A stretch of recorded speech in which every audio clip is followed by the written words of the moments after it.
बच्चों, आपका स्वागत है प्रवीण सिंह केमिस्ट्री क्लासेज में। बच्चों, इस समय हम ऑर्गेनिक केमिस्ट्री में हाइड्रोएल्केन के रासायनिक गुणधर्म के विषय में हम चर्चा कर रहे हैं। तो रासायनिक गुणधर्म में जो आज का टॉपिक है, एल्कोहल की उपस्थिति में अमोनिया से अभिक्रिया। यदि हाइड्रोएल्केन अमोनिया से अभिक्रिया करेगा तो क्या प्रोडक्ट बनेगा, उसी को हमको समझना है। तो सबसे पहले क्या करेंगे, हम एक रिएक्शन लिख करके उसको हम समझते हैं कि हाइड्रोएल्केन अमोनिया के साथ कैसे अभिक्रिया करेगा। तो हाइड्रोएल्केन को हम आरेख से लिखते हैं, हमने बताया था। और जैसे ही अमोनिया से रिएक्शन करेगा एल्कोहल की उपस्थिति में, एल्कोहल की वजह से, एल्कोहल में कोई भी एल्कोहल हो सकता है, तो प्रोडक्ट जो बनेगा आप देखेंगे यहाँ से RNH2 प्लस HX बनेगा। जो RNH2 है इसी को हम प्राइमरी एमीन कहते हैं, प्राइमरी एमीन के नाम से हम जानते हैं। इस रिएक्शन से क्लियर होता है कि हाइड्रोएल्केन की अभिक्रिया जैसे ही अमोनिया से कराते हैं, एल्कोहल की उपस्थिति में प्राइमरी एमीन बनता है, उसके साथ HX भी साथ में निकलता है। तो जो RNH2 है इसी को हम प्राइमरी एमीन कहते हैं। तो प्राइमरी एमीन को समझने के लिए हम करते क्या हैं, यदि हम अमोनिया का जो सूत्र होता है NH3, इसी में से एक हाइड्रोजन को हटा दें और एक एल्किल को जोड़ दिया जाए तो जो प्रोडक्ट बनेगा आप देखेंगे प्राइमरी एमीन बनेगा। इसका मतलब होता है ये जो प्राइमरी एमीन है वो अमोनिया का ही डेरिवेटिव है, अमोनिया का ही व्युत्पन्न है, अमोनिया से ही इसका निर्माण हुआ है। तो इस रिएक्शन को समझने के लिए क्या करते हैं, हाइड्रोएल्केन की अभिक्रिया अमोनिया से कराते हैं एल्कोहल की उपस्थिति में, तो प्राइमरी एमीन बनता है। प्राइमरी एमीन का जो सूत्र है RNH2 होता है। और वही प्राइमरी एमीन यदि पुनः हाइड्रोएल्केन से रिएक्शन करता है, आप देखेंगे यहाँ से, तो सेकेंडरी एमीन बनता है और HX फिर से यहाँ से रिलीज होगा। पुनः सेकेंडरी एमीन यदि हाइड्रोएल्केन RX से रिएक्शन करेगा तो क्या बनेगा, टर्सरी एमीन बनेगा और यहाँ से भी HX रिलीज होगा। और टर्सरी एमीन पुनः यदि हाइड्रोएल्केन से अभिक्रिया करेगा, वो भी प्रतिस्थापन अभिक्रिया ही कहेंगे इसको भी, तो प्रोडक्ट जो बनेगा R4NX बनेगा। इसका नाम है tetra alkyl ammonium halide, tetra alkyl ammonium halide. तो बच्चों ध्यान दीजिए, हाइड्रोएल्केन की अभिक्रिया यदि हम अमोनिया से कराते हैं तो प्राइमरी एमीन बनता है। पुनः प्राइमरी एमीन जब हाइड्रोएल्केन से रिएक्शन करेगा तो सेकेंडरी एमीन बनेगा। सेकेंडरी एमीन का सूत्र होता है N2NH और यही सेकेंडरी एमीन पुनः हाइड्रोएल्केन से अभिक्रिया करके टर्सरी एमीन बनाता है और टर्सरी एमीन आपके टेट्रा एल्किल अमोनियम हैलाइड में परिवर्तित होता है। तो जो रिएक्शन हम लिख रहे हैं वो प्रतिस्थापन अभिक्रिया का ही एग्जाम्पल, ये सब प्रतिस्थापन अभिक्रिया के उदाहरण है। तो इसको समझने के लिए क्या करना होगा हमको, इसकी क्रिया विधि थोड़ा हम समझते हैं। जैसे RX है, इसमें क्या है, जब बॉन्ड ब्रेक होगा हेटेरोडेटिक बॉन्ड डिवीजन होगा, चूंकि R में और हाइड्रोजन के नेचर में अंतर है, यहाँ X माइनस होगा, R प्लस होगा। और जो अमोनिया है ना, यह NH2 माइनस में और H प्लस में ब्रेक होगा और ये NH2 माइनस जाएगा और इस एल्किल से R प्लस से जुड़ेगा, प्रोडक्ट होगा RNH2 और यहाँ का जो H प्लस है और X माइनस मिलकर के HX बनेगा। तो ये भी प्रतिस्थापन अभिक्रिया का ही एक प्रकार है। अगर हम देखें तो नाभिक स्नेही प्रतिस्थापन अभिक्रिया का ये उदाहरण है, इसको भी अच्छे से आप समझ सकते हैं। इसके बाद बच्चों जो है हाइड्रोएल्केन के रासायनिक गुण में अगला नंबर आता है। यदि हम हाइड्रोएल्केन की अभिक्रिया पोटेशियम नाइट्राइड या सिल्वर नाइट्राइड से कराते हैं, क्या कहेंगे, हमारा जो रिएक्शन होगा इसके साथ होगा या तो पोटेशियम नाइट्राइड से हो या आपके सिल्वर नाइट्राइड से हो। क्या प्रोडक्ट बनेगा और कैसे बनेगा इसको समझना है, यह रिएक्शन भी महत्वपूर्ण है।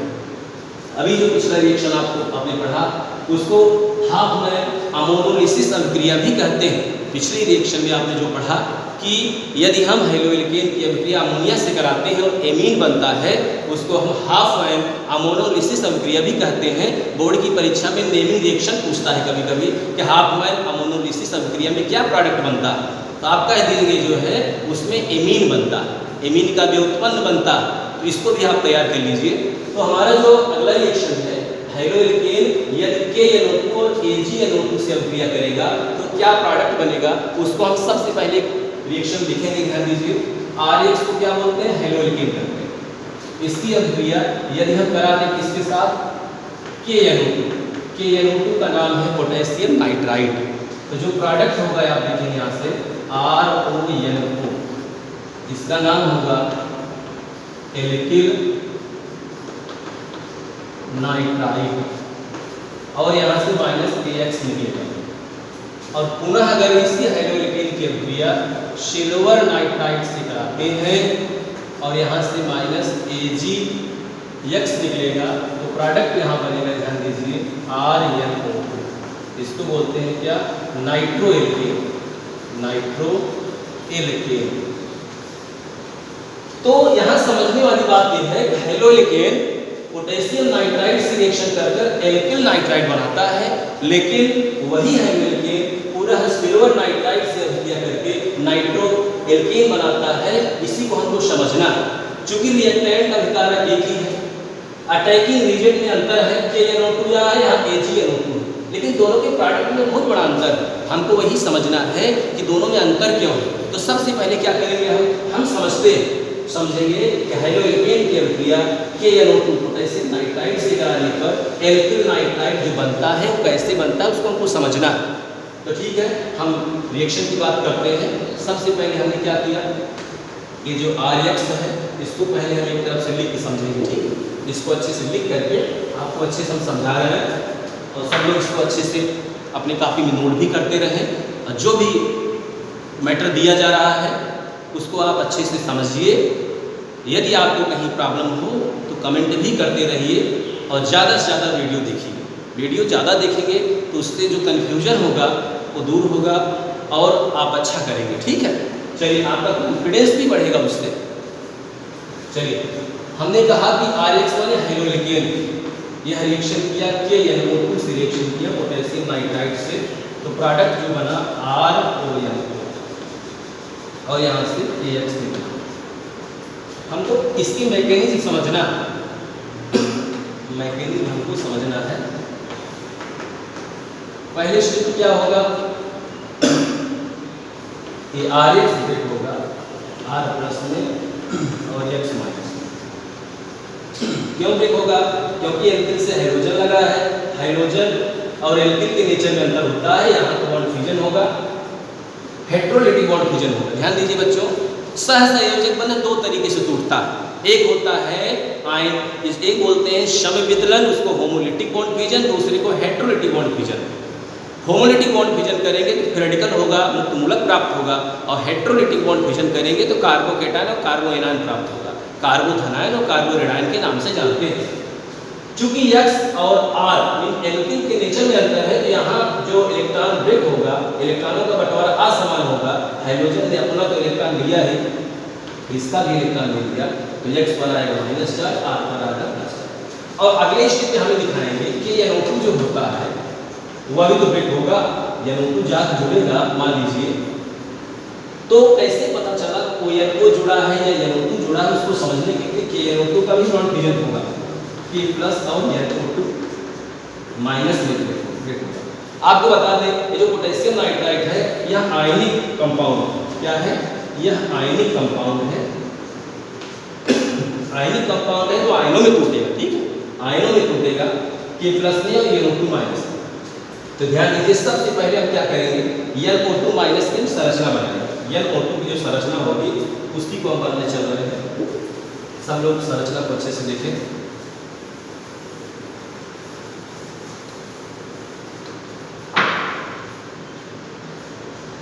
NO2 माइनस की संरचना बनाएंगे। ठीक है, तो एक नाइट्रोजन हुआ, ऑक्सीजन 2 हो गए, एक ऑक्सीजन 2 ऑक्सीजन, एक ऑक्सीजन पर माइनस चार्ज आ गया। इसके बाद उसमें 5 इलेक्ट्रॉन होता है, 1 2 3 4 5। इसके बाद कोश में जो होगा 6 इलेक्ट्रॉन होगा। इसके बाद कोश में 6 होता था, चूंकि ऑक्सीजन का एटॉमिक नंबर कितना होता है, 8 होता है, 2 6, लेकिन एक माइनस चार्ज आ गया, यहाँ 7 इलेक्ट्रॉन हो जाएगा, 1 2 3 4 5 6 7। इसके पास कितना इलेक्ट्रॉन है 5 है, इसके पास 2 कमी है, इसके साथ बॉन्ड बना लिया 2 2 4 5 6 7 है। इसका आपके पूरा हो गया। अब यहाँ पे 1 2 3 4 5 6 7 एक की कमी है, यहाँ हो गया। और यहाँ 1 2 3 4 5 6 7 8 इस समय सब काट के पूरा। तो ध्यान दीजिए यही NO2 माइनस की हमने संरचना बनाया है।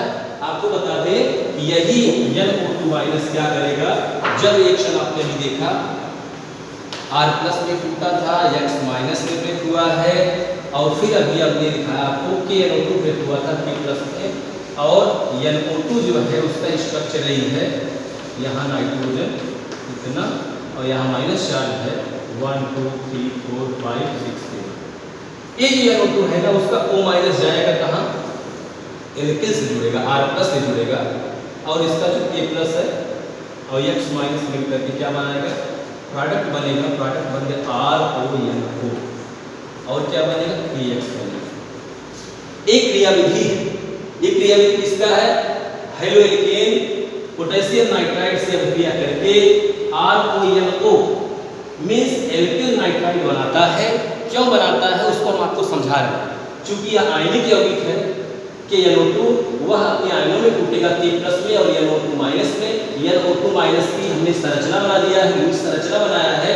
लुईस संरचना से मालूम पड़ता है कि NO2 का माइनस वाला जाकर के R प्लस एल्किल के प्लस से जुड़ेगा। जैसे ही एल्किल के प्लस से जुड़ेगा प्रोडक्ट होगा RONO। इसका नाम क्या है, एल्किल नाइट्राइड। तो हमने आपको बता दिया कि हेलोएल्केन पोटेशियम नाइट्राइड से अभिक्रिया करके आपका एल्किल नाइट्राइड बनता है और यहाँ से KX बाहर निकलता है। एक रिएक्शन तो हम लोग सामने आपको समझा दिया, ठीक है। अब अगला रिएक्शन इसका हम समझाएंगे कि हेलोएल्केन सिल्वर नाइट्राइड से रिएक्शन करके क्यों एल्किल नाइट्राइड नहीं बनाता है, वह नाइट्रोएल्केन बनाता है, उसे समझना है। हेलोएल्केन सिल्वर नाइट्राइड से अभिक्रिया करके यह क्या बनाता है, नाइट्रोएल्केन बनाता है और AgX बनता है। इसका नाम क्या हो जाएगा, इसका नाम है नाइट्रोएल्केन बनाता है, नाइट्रोएल्केन। यह एल्किल नाइट्राइड नहीं बनाता, यह नाइट्रोएल्केन बनाता है। क्यों बनाता है, इसकी क्रियाविधि को हमको समझना होगा। इसकी मैकेनिज्म को सब लोग देखिए। सबसे पहली बात, ये जो AgNO2 है ना, ये क्या है, कोवैलेंट कंपाउंड, यह सहसंयोजक यौगिक है, ठीक है। और इसकी संरचना को हम बना रहे हैं, देखिए AgO N यहाँ, यह AgNO2 की संरचना है, यह सहसंयोजक यौगिक है। तो इसका बॉन्ड फिजन भी होगा, ध्यान दीजिए। तो होगा क्या, अच्छा AgNO3 हमने लिख दिया बोर्ड से, ठीक है। तो यहाँ संरचना को सही करेंगे पहले हम, थोड़ा सा मिस हुआ है क्योंकि AgNO2 का Ag1 है, एक N है, इसकी संरचना को हम फिर से बनाते हैं, ठीक है। चलिए सिल्वर हुआ, इसके बाहर क्वेश्चन में 6 इलेक्ट्रॉन होते हैं, 1 2 3 4 5 6। इसके बाहर क्वेश्चन में 5 इलेक्ट्रॉन होते हैं, 1 2 2 3 4 5। इसके बाहर क्वेश्चन में 6 इलेक्ट्रॉन होते हैं, ठीक है। इसका देखो, इसका 2 2 4 2 6 2 8, इसका 1 2 3 4 5 6, 2 कमी है, ऐसे ये संरचना है, AgNO2 की संरचना है। इस संरचना से क्लियर होता है या इसमें जितने भी बॉन्ड हैं कोवैलेंट बॉन्ड हैं। तो सबसे पहले क्या होगा, जब हेलोएल्केन आएगा जोड़ने के लिए रिएक्शन करेगा, ठीक है। इतना तो पता है कि R प्लस में टूटेगा, X माइनस में टूटेगा, ठीक है। और फिर क्या होगा, यहाँ देखिए। तो यहाँ समस्या आ रही है बनाने के लिए, हमने क्या बना दिया, AgNO2 बना दिया, Ag से NO2, ठीक है। तो जो प्रोडक्ट बनेगा यहाँ से RNO2 बनेगा, ठीक है। RNO2 बनेगा और क्या बनेगा, उसके साथ HX भी निकलेगा। तो कहने का मतलब हुआ कि क्रियाविधि से भी हम इसको समझ सकते हैं। इसके बाद बच्चों आप समझेंगे कि हेलोएल्केन का अगला जो रासायनिक गुण है उसको हमको समझना है।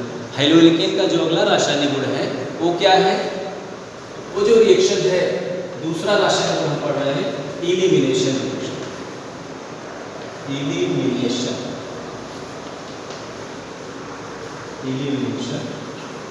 रिएक्शन। इलिमिनेशन बेटा दो टाइप का होता है, एक होता है अल्फा इलिमिनेशन, एक बेटा होता है बीटा इलिमिनेशन। ठीक है, इसको हिंदी में हम विलोपन अभिक्रिया कहते हैं। क्या कहते हैं? विलोपन अभिक्रिया। जो भी रिएक्शन हम आपको बता रहे हैं उसको आप लिखते रहिए, अपनी कॉपी में नोट करते रहिए। अगर कोई समस्या हो तो कमेंट करिएगा। ध्यान दीजिए बच्चों, हम सीखने क्या है, सीख रहे हैं कि हाइड्रोएल्केन की अभिक्रिया, रासायनिक गुण पढ़ रहे हैं, और हाइड्रोएल्केन में इलिमिनेशन होता है, विलोपन अभिक्रिया होता है। हम एक उदाहरण लेते हैं। विलोपन अभिक्रिया क्या है पहले समझे। क्लास 11th में आपने पढ़ा भी था। यदि किसी अभिकारक से अभिकारक अणु से दो परमाणु या दो आयन एक अणु के रूप में निकलते हैं और एल्कीन बनता है, उसको हम कहते हैं विलोपन अभिक्रिया। यह योगात्मक अभिक्रिया के विपरीत अभिक्रिया है। ठीक है, उदाहरण लेते हैं, एक उदाहरण लेकर के समझते हैं। CH3 CH2 और Cl के OH से रिएक्शन होगा, जो प्रोडक्ट बनेगा यहाँ से CH2 डबल बॉन्ड CH2, और इसके बाद यहाँ से बनेगा KCl। समझिए आप पहले CH2 को हम लिख सकते हैं CH सिंगल बॉन्ड H, और CH3 को लिख सकते हैं CH2 सिंगल बॉन्ड। कार्बन से क्या निकलेगा? पहले Cl माइनस निकलेगा। ठीक है, इस पर प्लस आ गया, और यहाँ से K प्लस और OH माइनस ब्रेक हो गए। ठीक, इस हाइड्रोजन अपने इलेक्ट्रॉन इस कार्बन को दे दिया। क्यों दे दिया? क्योंकि H प्लस के रूप में हाइड्रोजन एग्जिस्ट होता है, H प्लस के रूप में रहना चाहता है, तो H प्लस के रूप में यहाँ से निकलेगा। ठीक है, यहाँ से OH माइनस है ही, तो बनेगा क्या? यहाँ H2O के रूप में निकल गया। यहाँ का Cl माइनस, यहाँ का K प्लस मिल करके KCl, और यहाँ CH2 सिंगल बॉन्ड, यहाँ से CH2 है, यहाँ प्लस चार्ज, यहाँ माइनस चार्ज, तो ये दोनों अपोजिट चार्ज मिल करके एक नया बॉन्ड बन जाएगा। इसका नाम क्या होगा? एल्कीन या एथिलीन कह सकते हैं। तो जो इलिमिनेशन रिएक्शन है क्या? किसी अभिकारक अणु से दो आयन या दो परमाणु रिएजेंट्स रिएक्शन करके एक अणु के रूप में निकलेंगे और एल्कीन बनेगा। ऐसी अभिक्रिया को हम विलोपन अभिक्रिया कहते हैं। ये जो एग्जाम्पल है, विलोपन अभिक्रिया दो प्रकार का होता है बच्चों, अल्फा विलोपन और बीटा विलोपन। अल्फा विलोपन क्या चीज है? यदि अल्फा कार्बन से हाइड्रोजन निकल रहा है तो उसका नाम होगा अल्फा विलोपन। यदि बीटा कार्बन से हाइड्रोजन निकलता तो बीटा विलोपन होता। यहाँ चूंकि जो हाइड्रोजन लगा है वो अल्फा कार्बन से लगा, तो यहाँ विलोपन क्या होगा? अल्फा विलोपन होगा। इसको अच्छे समझते रहिए। क्या कहेंगे हम? यदि हाइड्रोएल्केन की अभिक्रिया पोटेशियम हाइड्रोक्साइड से कराते हैं, एल्कीन बनता है, जल का अणु निकलता है, KCl भी निकलता है, ऐसी अभिक्रिया को हम विलोपन अभिक्रिया कहते हैं। ठीक है, इसको भी सब लोग नोट करते रहें। और यदि आपको वीडियो अच्छा लगा हो तो लाइक और सब्सक्राइब भी करते रहें, जिससे लगातार जो भी वीडियो मैं बनाऊँ आपको बराबर मिले, और ज़्यादा से ज़्यादा आप इसको देखिए। ठीक है।